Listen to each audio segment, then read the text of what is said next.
ये गोटे सामुद्रिक शास्त्र बोले आम आलोचना करुचे प्राय व्यक्ति विशेष कहते बाज्य कथा और भी भूल कथा कहीकि एक अणदेखा करें आम आलोचना कर किसी लोग भी जिन को अणदेखा करुवे कि देखो आज्ञा ये शास्त्र मत ये सामुद्रिक शास्त्र बोले गोटे अच्छी शास्त्र जार आलोचन से शास्त्र लिखाई त्रिलोचन रही कौन प्रभाव पड़े त्रिलोचन शुभ ना अशुभ सब लिखा जाए तो आप त्रिलोचन कहले कला जाए बोले शास्त्र कहे तो कला जाए किसी जिन देह कौन कला जाए बुंदा कला जाए रही है शुभ ना अशुभ कौन शुभ फल प्रदान करे शरीर आम आलोचना करवा तो देखो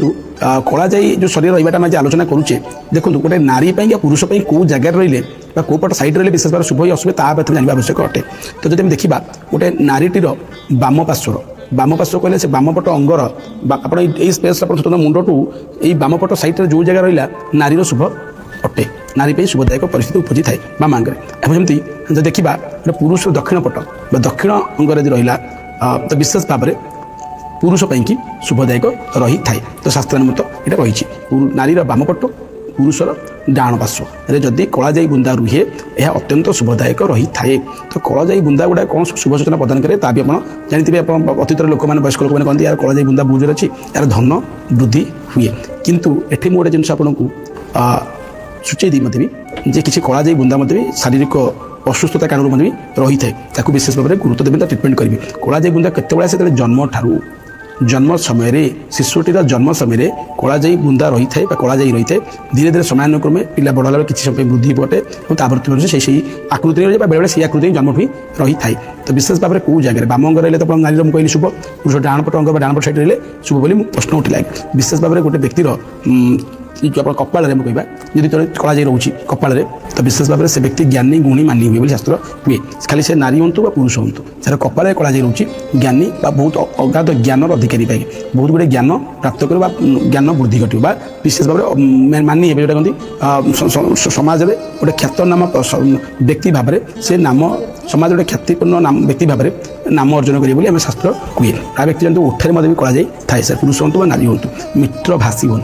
या भी केते गुरुत्व दिखती मैंने सब मिछ कथा नुहे जार उठरे कला जाए सौंदर्य वृद्धि करने सहित भी विशेष भाव में मित्र भाषी से अन्य को खराबटा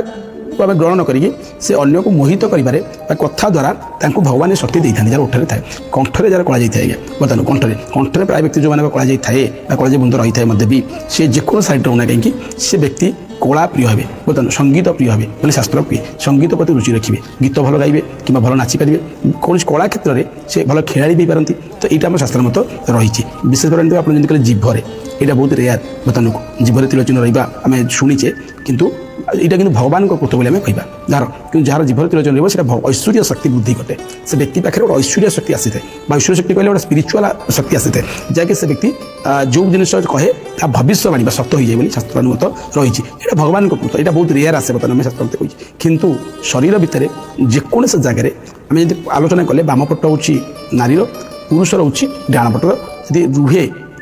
कला जाई चिन्ह कला जाए शुभ रही है आउ जो क्षेत्र गुड़ा कहली विशेष भाव में तो से जगह रही कला जाए शुभ होई थाए तो विशेष भाव में एप्रति गुरुत्व देवे बेले बेले नाभि भी प्राय व्यक्ति विषय कला जाए थे आलोचना करते नाभि कला जाए एक शुभ सूचना प्रदान करी थाए विशेष भाव कला जाए किसी अशुभ नुहे किंतु ये जो जगह पर्टिकुलर में कहले अत्यंत शुभदायक होता है